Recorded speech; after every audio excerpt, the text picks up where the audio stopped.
जोड़ने के दोनों हाथ करेंगे इष्ट प्रभु की आराधना। ओम नमः सिद्धेभ्यः।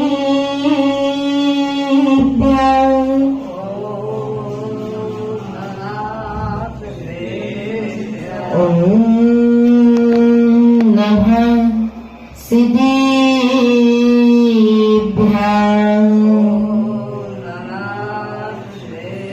ओम नमः सिद्धेभ्यः।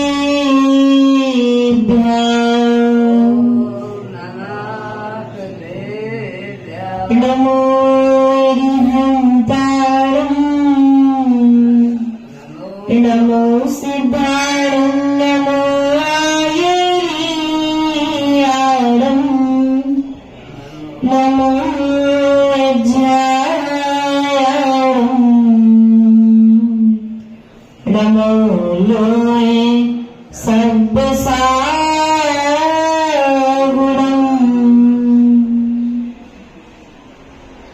वन्दितु सर्वसिद्धि द्रोणचरणभवङ्गैः पत्ते वक्ष्यामि समेताहिर निरमो सहते बले परिदम्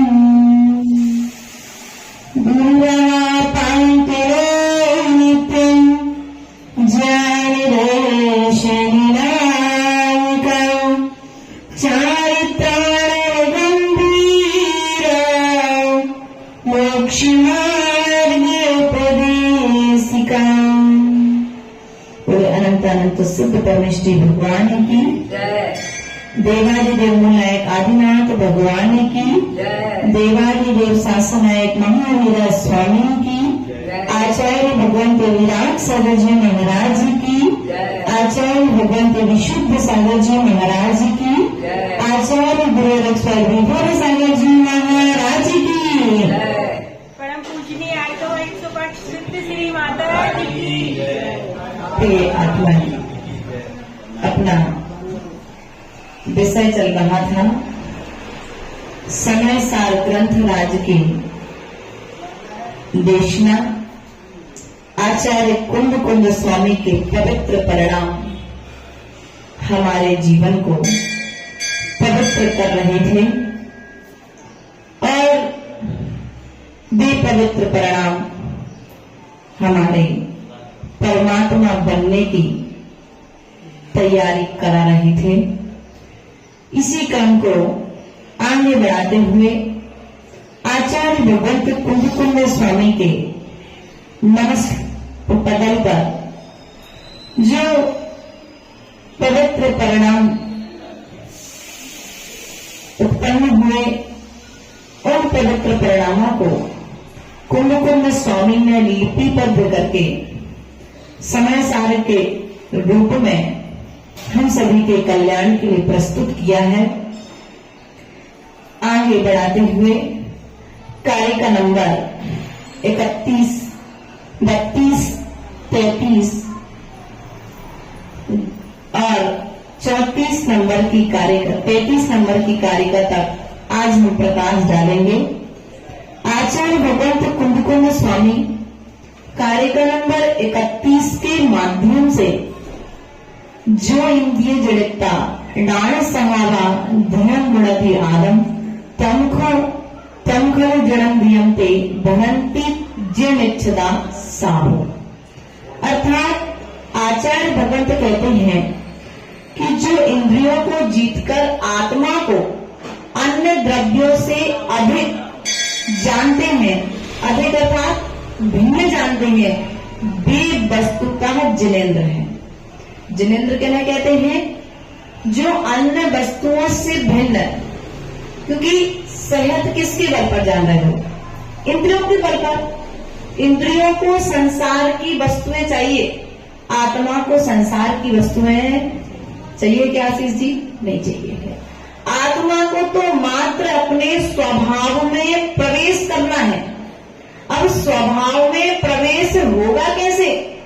जब तुम अपने आप को पर द्रव्यों से भिन्न जानोगे, पर द्रव्यों से उनसे भिन्न समझोगे और समझने के साथ साथ उनसे भिन्न मानोगे, क्योंकि जानना, समझना और मानना क्रिया ऐसी है, सुनना और सुन करके कार्य करना, प्रारंभ करना। तो हमने जाना तो है, अनादिकाल से जाना है, सुना भी है, समझा भी है, लेकिन मानी नहीं है बात। यदि मान ली होती तो आज यहां नहीं होते। इसी बात को आचार्य भगवान कहते हैं, ऐसा निश्चय नय में स्थित साधुजन कहते हैं, अर्थात जिनेंद्र किन्हें कहते हैं, इस बात की परिभाषा को आचार्य भगवंत कुंदकुंज स्वामी ने कारिका नंबर 31 के माध्यम से हम सभी के बीच में प्रस्तुत किया है। जो हम तु गणकता डाण सहा बधिया मुड़द आदम तम जिद मोहन साहु परमिट आया बेती। अर्थात आचार्य भगवान कहते हैं, जो मुनि मोह को जीतकर, किसको जीतकर? जो मुनि मोह को जीतकर अपने आत्मा को ज्ञान स्वभाव के द्वारा अन्य द्रव्यों से अधिक जानता है, अन्य द्रव्यों से अधिक अर्थात अन्य द्रव्यों से भिन्न जानता है, वह मुनि परमार्थ के जानने वाले जित होते, जित मोह अर्थात जिनेंद्र होते हैं। प्रिय बंधुओं, विचार करना है, मुनि बनना आसान है, लेकिन भावमुनि बनना बड़ा कठिन। द्रव्य से मुनि बनना बहुत आसान है, कपड़े उतारने में, पीछे का मंडल लेने में समय नहीं लगता। उसके लिए भी पूर्व जन्म का संस्कार चाहिए, बहुओं की साधना चाहिए नग्न विचरण करने के लिए। लेकिन फिर भी मताई को पता है कि हमने कितनी रोटी बनाई है ना? उसी प्रकार से साधक को पता है कि हम द्रव्य से तो मुनि बने हैं, भावों में कितना परिवर्तन आया है। यदि भावों में परिवर्तन नहीं आया तो भाव लिंग की प्राप्ति होने वाली, क्योंकि पहले तो भाव हुआ कि मुझे मुनि बनना है, लेकिन मुनि बनने के बाद में फिर एक मुनिराज की कहानी सुनी है कि एक मुनिराज आहार को जाते थे, और जब भी आहार को जाते थे तो आहार को जाते समय उन्हें अपने पत्नी की याद आती थी। कैसा? आहार को जाते थे तो रानी चेलना जब मुनिराज के पास जाकर के पूछती है कि आप हमारे चौकी में क्यों नहीं पड़ गए, तो उस प्रसंग पर वहां पर ये बात आती है कि मैं अभी मनोमुक्ति का धारी नहीं हूँ। तो बोले मनोमुक्ति के धारी क्यों नहीं हुआ?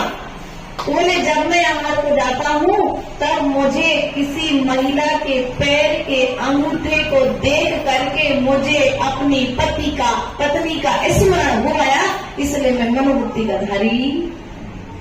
क्योंकि रानी चिल्ला क्या कह रहे थे, 3 मुक्ति के धारी मुनिराज आइए। 3 मुक्ति की धारी मुनिराज होंगे तो वे अवधि ज्ञानी होंगे, और वे जान लेंगे कि राजा सैनिक ने क्या गड़बड़ किया है, तो उनका निरंतराहार हो जाएगा, और गड़बड़ होगा तो चौका छोड़ करके चले जाएंगे। इस प्रकार की भावनाएं आती हैं, क्योंकि यह लेकिन विषय हमारे और आपके ज्ञान का नहीं है। नहीं तो पंचम काल के श्रावक साधुओं का अध्ययन करने लग जाए। ध्यान रखना, समय सार सब कुछ कह रहा है, लेकिन सब कुछ कहते हुए, सब कुछ सुनते हुए विवेक से शून्य नहीं हो जाना। क्योंकि एक मुनिराज की कहानी हमने आपको सुनाई थी पूर्व में। कौन सी कहानी सुनाई थी? कहानी सुनाई थी कि वे मुनिराज एक पल के लिए अपने पुत्र का स्मरण करते हैं। हमने दिया, उन्हें अपने पुत्र का स्मरण आता है, और जैसे ही उन्हें पुत्र का स्मरण आता है तो वे क्या करते हैं, धनुष की मुद्रा बना लेते हैं। पूछा जाता है मुनिराज का क्या होगा? बोले वे नरक जाएंगे। और दूसरे जन्म में पूछा गया, समूचरण में सुनने क्या कह दिया, मुनिराज का केवल ज्ञान। इसलिए तत्काल की परिणति को देख करके त्रिकाल का निर्णय तत्काल की परिणति यदि कोई आज क्रोध करता है तो हो सकता है वह कल क्षमावान हो जाए, और क्षमावान एक दिन भगवान होता है। श्रद्धावान जो होता है वही क्षमा कर पाता है, हर कोई क्षमा भी। इसलिए प्रयास और पुरुषार्थ ये करो कि जो मोह को जीत करके, अर्थात मोह को जीते बिना तुम भीतर में अनंत सुख को प्रकट नहीं कर सकते हो। अर्थात आचार्य गुरुदेव ने बड़ी प्यारी सी लाइनें लिखी हैं इस काव्य को बतलाने के लिए। जो मुनि इंद्रियों के विषय, इसमें बहुत प्यारा काव्य लिखा है, जो मुनि इंद्रिय के विषयों को निज से पृथक करे, ज्ञान स्वभावी निज आत्म का अनुभव अधिक करे, यही जितेंद्रिय हुआ नियम से मुनि ऐसा करते, निश्चय रत्ना त्रय पालन में जो निमित्त रहते। क्या कहा? निश्चय नहीं, अर्थात व्यवहार में तो पिछी कमंडल हमारे हैं, नग्नता हमारी है, लेकिन भीतर में हमारी आत्मा के हिसाब से सहज है। ये तो बाहर में तुम्हें बताने के लिए पिछी कमंडल है कि हम मुनि है। भीतर के मुनि कितने बने? वस्त्र उतारने के साथ साथ वासनाएं उतरी कि नहीं उतरी? पूर्व के प्रवचन में कहा था हमने आपसे। इसलिए वासनाओं का उतरना आवश्यक है। वासना अर्थात एक ही विचार को बार बार भोगना, एक ही विचार को बार बार करना। भोग छोड़ गए, उपभोग छूट गए, लेकिन उनके प्रति भावनाएं छूटी कि नहीं छूटी? उन मुनिराज को अपनी पत्नी के पैर के अंगूठे का स्मरण आ गया, उसमें पड़ गई नहीं रानी चेतना से। आज की स्थिति क्या है? साधु हैं, अच्छे अच्छे साधु हैं, महीनों महीनों के उपास कर रहे हैं, लेकिन सब कुछ करते हुए भी निरंतर हम तो ये कहते हैं सभी भावलिंगी हैं, क्योंकि हमारे पास उतना ज्ञान नहीं है कि हम उनके भीतर की परिणति को जान जाएं। इसलिए सभी भावलिंगी हैं। तो कहने का तात्पर्य है कि भीतर के मुनि बनो, भीतर के श्रावक बनो, भीतर के साधु बनो, क्योंकि भीतर में जाओगे तो तर जाओगे, और भीतर में जाओगे नहीं तो तरने वाले। बोले मंदिर गए, मंदिर जाने वाला तर जाता है क्या? है? नहीं तर पाता है। आचार्य पंडित दौलत राम जी ने भी छेड़ाला ग्रंथराज में कहा है कि यदि मिथ्यात्व के कारण हमने कितने बार पिछी कमंडल नहीं लिए हैं, हिसाब लगाया जाए। सुमेरु पर्वत जैसे पहाड़ की पहाड़ खड़े, लेकिन उसका हिसाब लगाना संभव? साहब जी, हिसाब लगाना संभव? जब हिसाब लगाना संभव नहीं है तो किस ऐसा कौन सा कारण है जिसके कारण हमें रिटर्न होना पड़ा? भैया पूरी तैयारी करके गए थे, रेलवे स्टेशन में पहुंच गए, लेकिन जैसे ही ट्रेन आई तो तुम्हारा नहीं याद आ गई, अरे एक थैला तो छूटेगा। तो तुमने क्या करो? पहले थैला ले गया, उस चक्कर में गाड़ी चली गई से फर्जी। तुम बैठ ही रहो सागरे में। अब तो मैं दूसरी टिकट लेना पड़े, दूसरी टिकट राजकुमार जी को दूसरी टिकट लेनी पड़ेगी, और जब दूसरी टिकट लोगे तब तुम दूसरी ट्रेन में बैठ करके जा पाओगे। अब जो छूट गई बात है तो आज के आज मिलने वाली नहीं। उसी प्रकार से हमने किया क्या है कि अनंत अनंत भावों में हम जीव तो रहा है, लेकिन जीव ने अपनी इंद्रियों को नहीं जीता है। विषय कसायों में लीन रहकर के हमने अपना जीवन व्यतीत किया है। ज्यादा उपदेश मिल गया, अच्छा कोई संबोधन देने वाला मिल गया, तो हमने श्रावक के व्रतों को धारण कर लिया, साधु के व्रतों को धारण कर लिया। लेकिन साधु के व्रतों को धारण करने के बाद में यदि साधुता नहीं आई तो सब कुछ करना अंतिम दैवक लौकी हर पाए अनंत क्रिया पर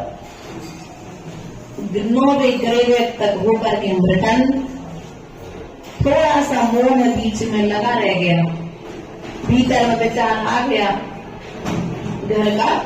नौका क्षेत्र गए थे मुनि दीक्षा लेने, सो मन में थोड़ा सा विकल्प आ गया, और थोड़ा सा विकल्प आया सो तुम का क्षेत्र का आनंद नहीं ले पाए, वहां से भी तुम्हें रिटर्न। अब शरीर वहां है लेकिन मन तो नवमी घर में ही है। इसलिए आचार्य भगवत कह रहे हैं कि साधना करना है, बाहर के साधु बिना बने बिना भीतर की साधना होगी नहीं।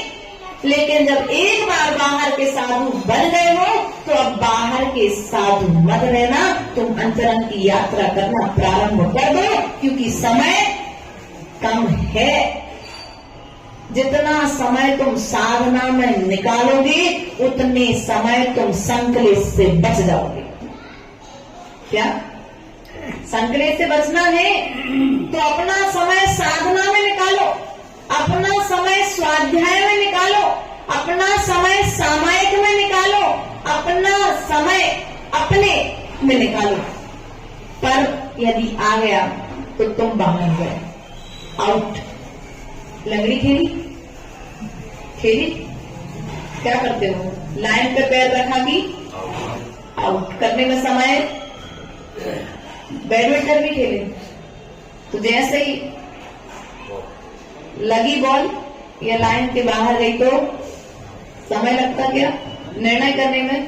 वैसे कुंद स्वामी कह रहे हैं कि जहां तुम्हारे भीतर में मोह जगा, मुनिराज होने के बाद में ही पति पत्नी के अंगूठे का स्मरण आ गया, सुबह चिल्ला के अन्नी पड़ गए। अब तुम्हारी परिणति तुम जानते कि तुम भीतर में कितने मुनि हो, हमसे हम जानते कि भीतर में कितनी आलिका है।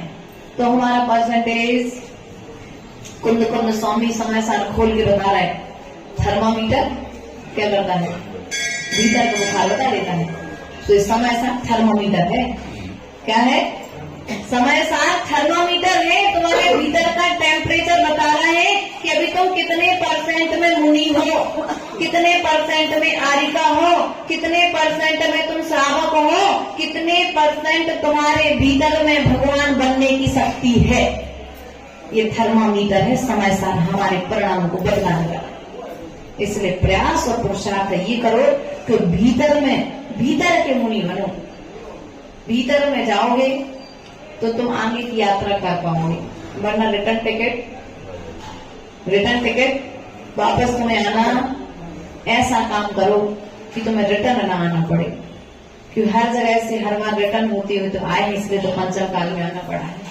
9वें गिरवे तक पहुंच गए, विधि क्षेत्र में पहुंच गए होंगे, लेकिन वहां भी हमने सम्यक उदाहरण सब जगह में। ऐसा कौन सा स्थान है जहां पर जीव नहीं गया?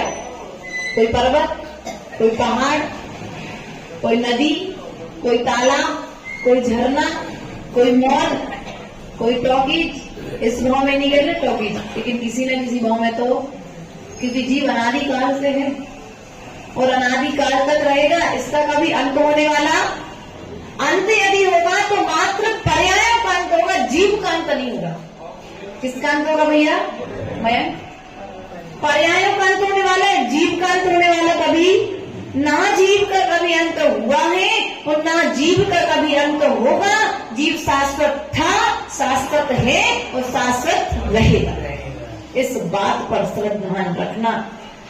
मैं जीव हूँ, मैं कौन हूँ? इतना श्रद्धा है कि नहीं है? जब तुम जीव हो तो फिर अजीव वाले काम क्यों करते हो? अर्थात अजीव के निमित्त से आश्रय बंद करके, अशुभ परिणामों के निमित्त से कर्म का बंद करके तुम संसार से क्यों बन रहे हो? जिन कार्यों, जितने समय में हम भगवान बनने की तैयारी कर सकते हैं उतने समय को हमने संसार में व्यतीत कर दिया। अब क्या होगा? कुछ नहीं होगा। पुनः संसार भटको। 84 लाख बात ऐसी है। अंधा व्यक्ति था, उसे एक स्थान पर छोड़ दिया और उसको बाहर निकलना तो उस अंधकूप से, मोह की दशा बता रहे हैं आपको। उस अंधकूप से बाहर निकलना था। उस अंधकूप में एक ही दरवाजा था। क्या था? एक ही दरवाजा था। वो पूरा दीवार पकड़े पूरे अंधकूप में, कुएं में घूमता लेकिन जैसे ही दरवाजे तक पहुंचता सिर खुजली करने लगता, खुजली करने लगता, और जैसे ही खुजली करता तो दीवार छूट जाती, चलता रहता है लेकिन खुजली करता दरवाजा छूट गया, फिर आगे बढ़ गया। ऐसा करते करते हम भी उनमें से कोई एक हैं कि पहले जब नरक में थे तो सोच रहे थे भगवान राग द्वेष मोह की कथाएं हमने खूब करी, अब नहीं करना चाहते। एक बार मनुष्य पर्याय मिल जाए।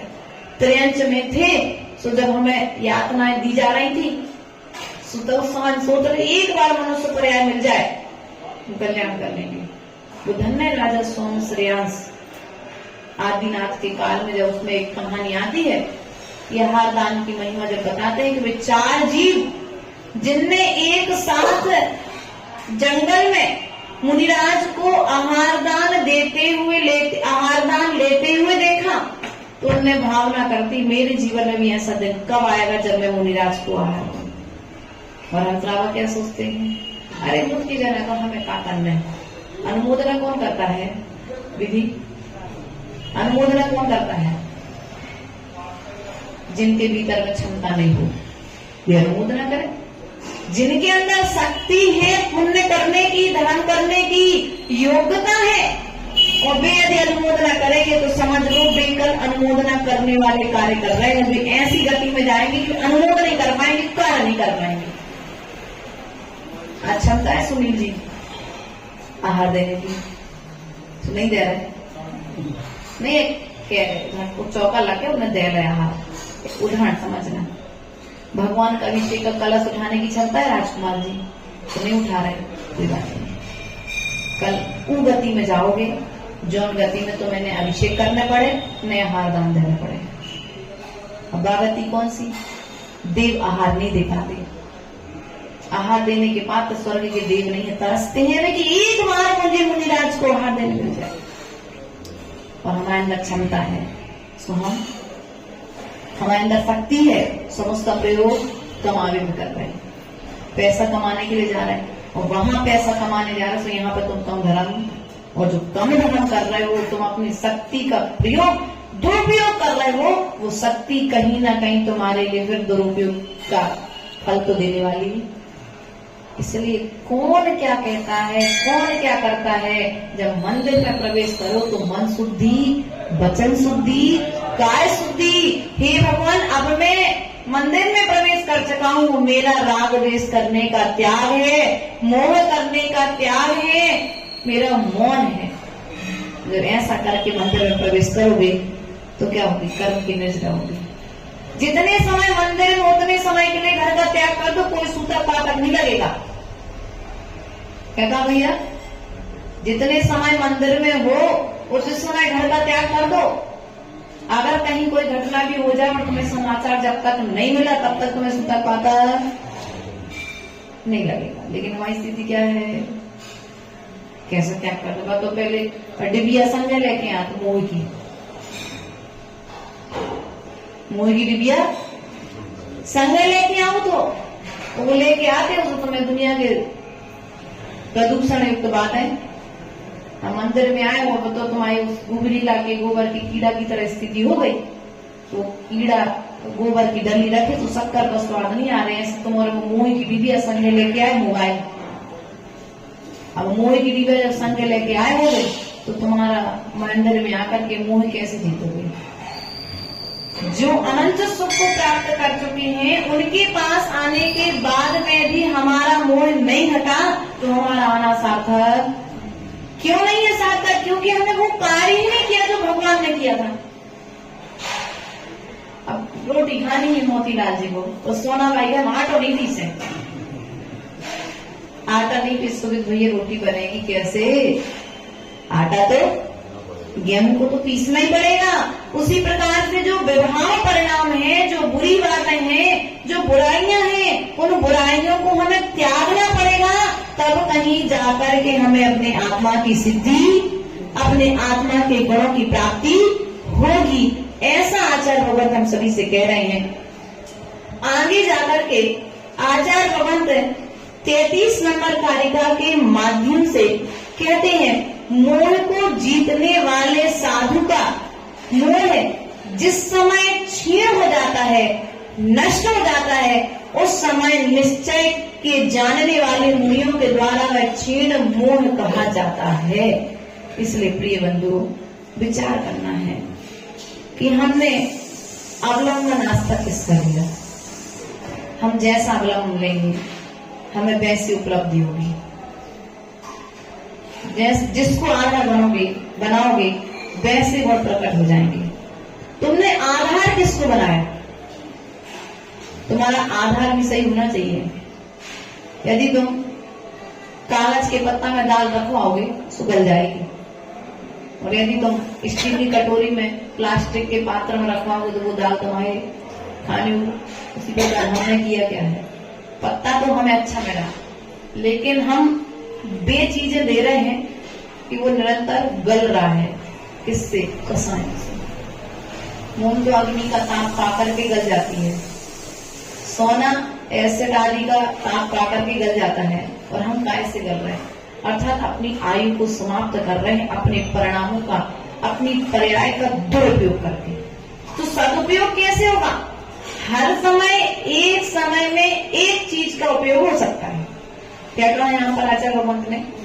एक समय में एक कार्य हो सकता है। अपना उपयोग एक समय में एक जगह लगाया जा सकता है। अब तुम दो जगह लगाओगे तो तुम्हारी जिंदगी अधकच्ची हो जाएगी। कैसी हो जाएगी? न तुम अच्छे से प्रवचन सुन पाओगे, न तुम अच्छे से घर को काम कर पाओगे। इसलिए प्रिय बंधु, मोह घटाओ। मोह की महिमा है। क्या है ये? मोह की महिमा है। मोह का उदय आए बिना प्रवचन सभा छूट नहीं सकती। मोह का उदय आए बिना व्यक्ति पाप कर नहीं सकता। मोह के उदय में व्यक्ति जितना पाप करता है उतना पाप मोह के त्याग होने पर अतः पाप से छूट जाता है। गुण स्थानगत यदि मोह है तो ठीक है, लेकिन मर्यादा से बाहर यदि कोई भी चीज भोजन में ली जाए तो स्वस्थ शरीर आश्वस्त हो जाता है। और यदि मोह का प्रयोग मर्यादा से बाहर, अर्थात ऐसा मोह है, देखो तो रामचंद्र जी, उनकी मोह की महिमा तो देखो।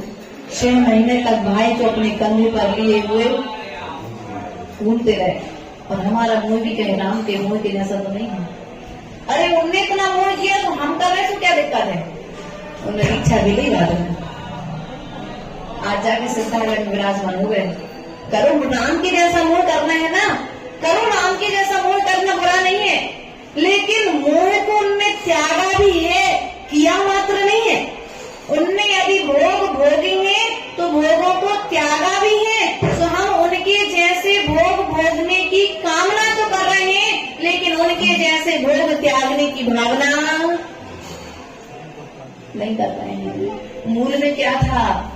भोग के साथ उन्होंने योग सिखाया है। सो हमने योग पर तो ध्यान नहीं दिया, लेकिन भोगों पर ध्यान दिया है। सो राम का जैसा महल था वैसा महल मुझे चाहिए, राम की जैसी पत्नी थी वैसी पत्नी मुझे चाहिए, राम के जैसे पुत्र थे वैसे पुत्र मुझे चाहिए। लेकिन एक बार राम ने भोग के साथ योग की साधना की थी, तो भोगों के साथ यदि योग की साधना करोगे तो मैं राम के जैसी संपत्ति मिल जाएगी। मिलने में समय मोह को जीतो। हम किसको जीत रहे? मोह को नहीं जीत रहे। हम मोह को नहीं जीत रहे। हम तो जो अयोग्य है उन वस्तुओं को जीतने का प्रयास, अपनी कसायों की विजय करने का प्रयास और पुरुषार्थ कर रहे हैं। इसलिए हमें कसाई विजय नहीं बनना है, हमें मोहिनी विजय बनना है। हमें इंद्रिय जय बनना है। हमें कहीं किसी इंद्र को जीतने या हराने के लिए नहीं जाना है। कसायों की विजय होती है तो हम प्रसन्न होते हैं, लेकिन जब इंद्रियों की विजय होती है तो साधक प्रसन्न होता है। हमारी कसायों की हार होती है तो हम खिन्न होते हैं, लेकिन जब साधक इंद्रियों को हरा देता है तो वह प्रसन्नता को प्राप्त हो जाता है। इसलिए प्रसन्न होना है तो प्रयास और पुरुषार्थ ये करो कि जो आत्मा के गुण हैं उन आत्मा के गुणों को प्रकट करने का पुरुषार्थ करो। क्या करना है? अनंत प्रविष्टि के कितने गुण होते हैं? 46। समझना। और 46 में से अतिशय कितने होते हैं? 34। 14 और 10, 34 अतिशय होते हैं। 46 उनके गुण होते हैं, उन्हें प्लस कर लेंगे अपन, बताते अभी। उसके पश्चात में आचार्य भगवान कहते हैं कि जो 46 गुण हैं, 46 गुणों में से 42 गुण तो व्यवहार नहीं है। समझना ध्यान से, निश्चय वो व्यवहार की व्यवस्था को समझा रहे। मोहिनी कर्म गुण ने जीता है और 42 गुण व्यवहार के और 4 गुण निश्चय के। 42 गुण कौन से हैं? तो 4 जो अपने 34 अतिशय, और आगे आचार्य भगवान इसी विषय को बता रहे हैं। तो 34 जो अतिशय हैं, उन 34 अतिशयों में 8 प्रातिहार। कितने प्रातिहार? 8 प्रातिहार प्लस कर दी तो कितने होंगे? 34 और 8 42। ये जो 42 है ये व्यवहार नहीं की अपेक्षा से है, लेकिन 4 गुण कौन से हैं? निश्चय नहीं कि कौन से 4 गुण? अनंत, अनंत ज्ञान, अनंत दर्शन, अनंत सुख और अनंत वीर। कौन से 4 गुण है? अनंत दर्शन, अनंत ज्ञान और अनंत सुख और अनंत वीर। ये 4 गुण है। व्यवहार की अपेक्षा से 42 और निश्चय की अपेक्षा से 4। क्योंकि 42 का पालन करते हुए, 42 को जानते हुए तो समय निकल गया, लेकिन 42 के बाद तुमने 46 की यात्रा प्रारंभ की कि नहीं की? 42 में तो नहीं अटक गए। अटक जाओगे तो भटक जाओगे। इसलिए अटकने से और भटकने से बचना है तो अपने स्वरूप में नित्य रमते रहोगे। प्रिय बंधुओं, आचार्य भगवान यहाँ पर यही हमारे लिए बार बार समझा रहे हैं कि जो हमारा समय है, उस समय को उस अंतिम तैयारी में व्यतीत करो, जो अंतिम तैयारी हम आगे जाकर के चाहते हैं। हमने एक ही बात कही श्रेया से, क्या कहा था बेटा? हमने कहा बेटा, संघ में ब्रह्मचारिणियां जंगल में जाती हैं, जो लैट्रिन बाथरूम बने उनका यूज नहीं करते। तो बोले माता जी अभी अभी आए हैं। हमने बेटा आर्य का बनना है ना, तो जो भविष्य में त्याग करना है उसको आज त्याग कर दो ना। जो चीज भविष्य में छोड़नी है तो फिर उसकी लगारी क्यों रखना, उसका त्याग कर दो। तो बच्चियां दोनों कहाँ जाने लगी? बाहर। उसी प्रकार से हम आपसे कह रहे हैं, जब पत्नी को छोड़ना ही है, परिवार को छोड़ना ही है, पैसे को छोड़ना ही है, जब छोड़ना ही है तो आज से छोड़ने का अभ्यास कल कर ले। अभी कल का कोई भरोसा? जो काम तुम्हें भविष्य में करना है उसका अभ्यास आज से करना प्रारंभ कर दो। निश्चय के इन 4 गुणों को प्रकट करने में समय कब तक है? जब तक भीतर में राग है। अरे मुनि बन जाएंगे तब हम कंबल छोड़ देंगे।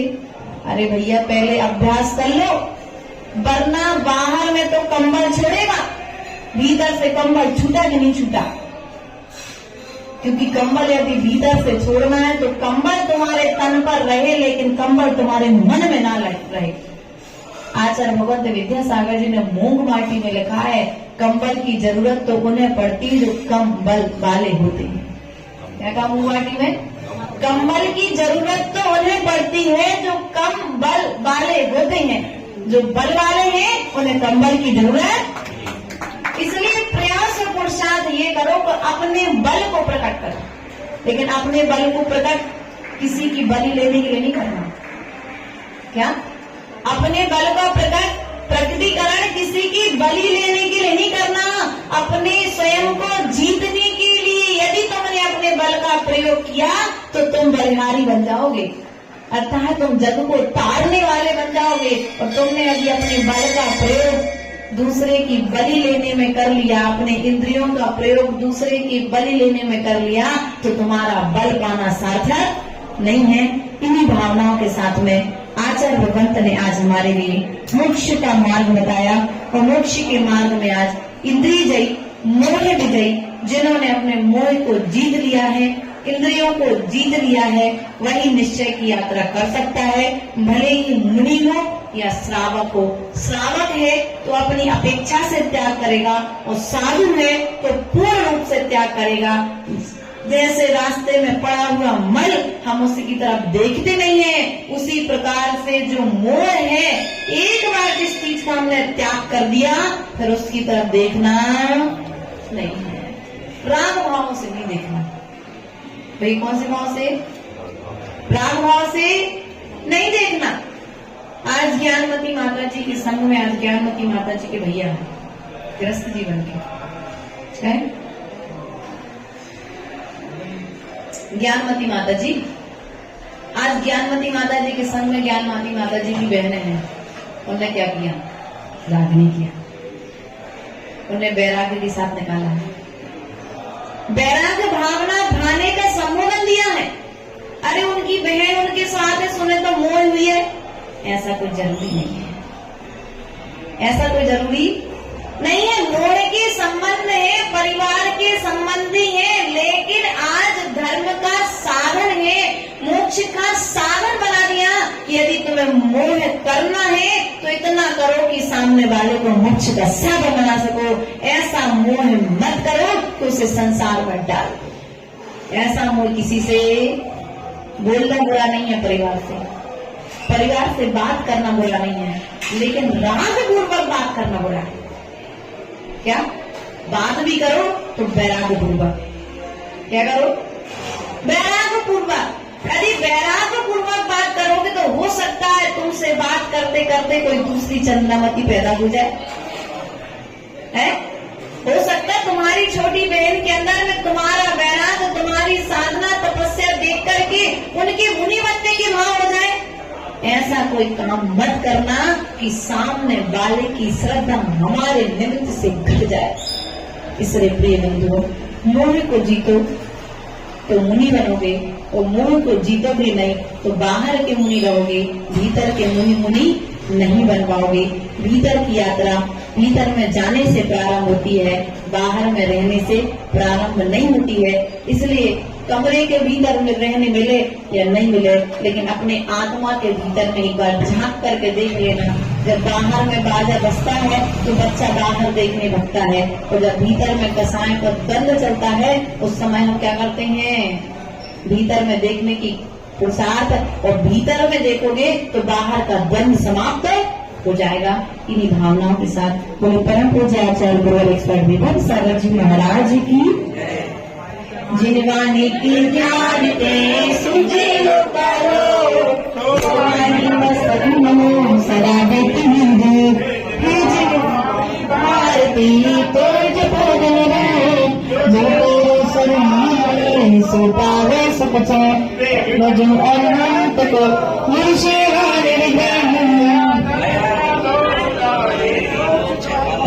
जिनमें बहुत सारा सुबह प्रथम करना चला तो पानी की